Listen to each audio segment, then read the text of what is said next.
Hey friends, welcome back. If you saw the end of our last video, you know that we had just left Urquhart Castle and we're hitting the road again to our next destination in Dornie.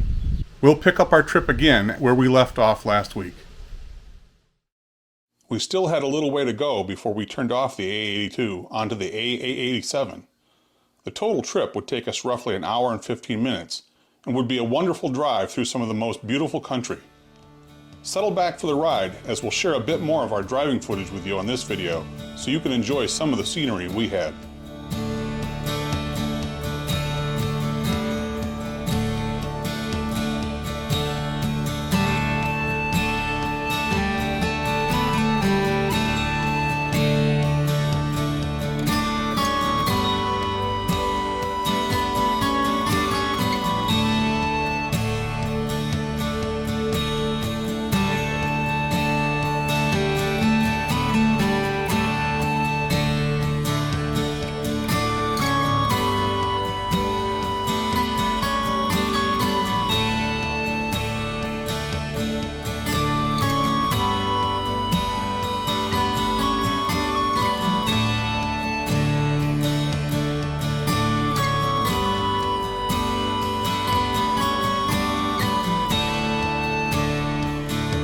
Eventually, we reached the turnoff and began the longer stretch of driving for the day.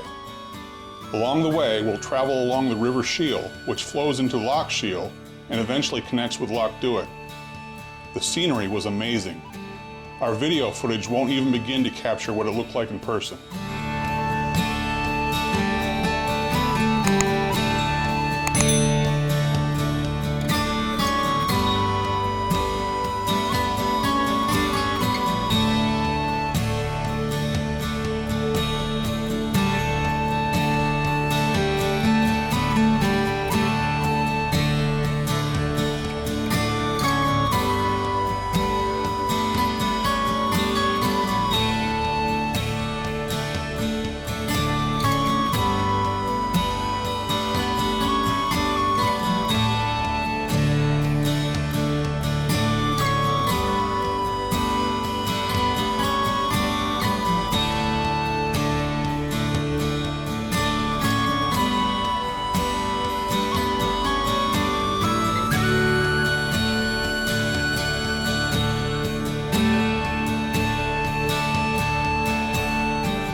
It didn't seem to take as long as we expected, likely because we were enjoying the incredible views, so the hour-plus drive passed by quickly.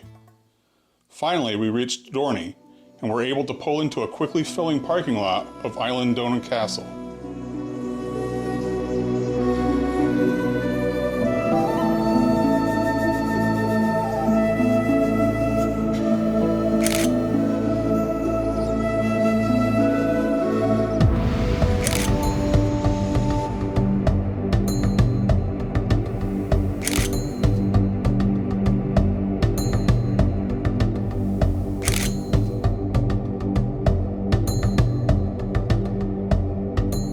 Unfortunately, we were unable to take photos or video inside the castle, as it is privately owned, but we took some shots around and outside the castle to share with you.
After we finished our visit at Eilean Donan, we still had time before we could check in at our Airbnb in the village of Dornie. So, we decided, spur of the moment, to drive a bit further down the road to Call of Loch Alsh and go across the Skye Bridge to the Isle of Skye, since we were only about 15 minutes away.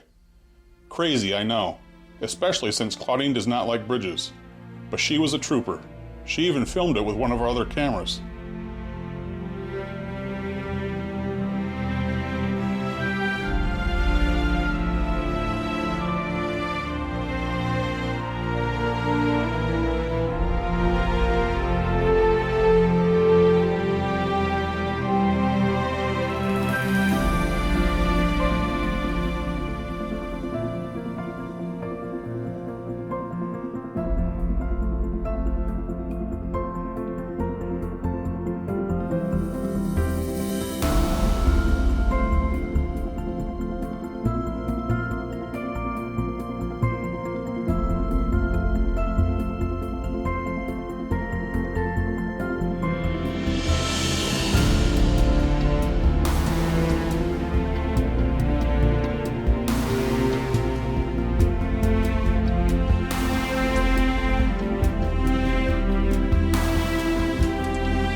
We didn't stay long, only long enough to circle the roundabout at the end of the bridge and come right back.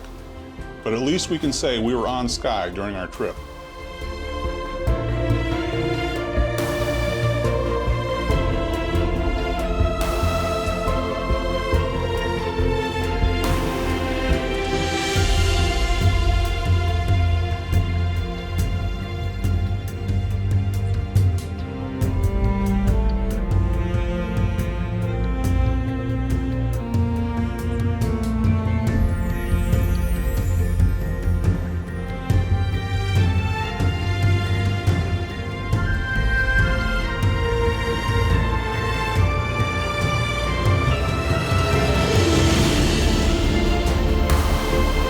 On the way back to Dornie, we noticed a tour bus with our son Brendan's name on it. How did we not know he was helping people have the trip of their lifetime?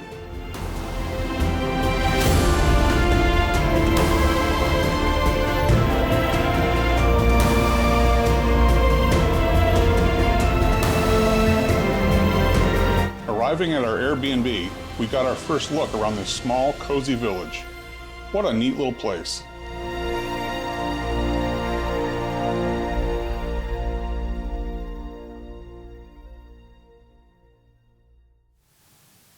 I also noticed the sheep on the hillside and I had to take a photo.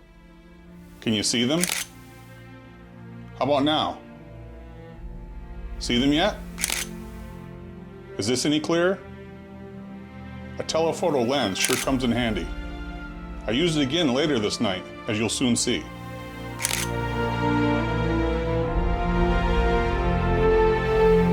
We made dinner reservations at the Dornie Hotel and enjoyed our meal.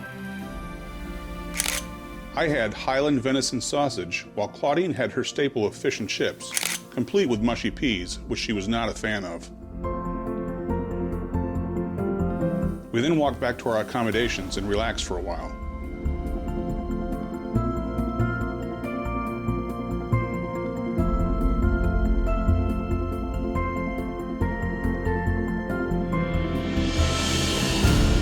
Before too long, I decided it would be nice to capture a photo or two of Eilean Donan Castle at night, with the lights shining on it. The castle was some distance from where I was positioned, so out came the telephoto lens again.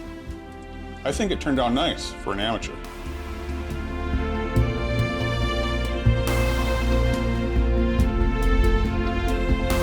Well, that brings us to a close of our third day in Scotland on May 6th. The next morning would find us back on the road heading towards the A82 to get down to Oban. This would include a couple nights stay at a special location, Eilean Castle, built by Black Duncan Campbell. Along the way, we'll see a number of other interesting sights. We hope you'll come back and join us as we continue our May 2024 road trip in Scotland.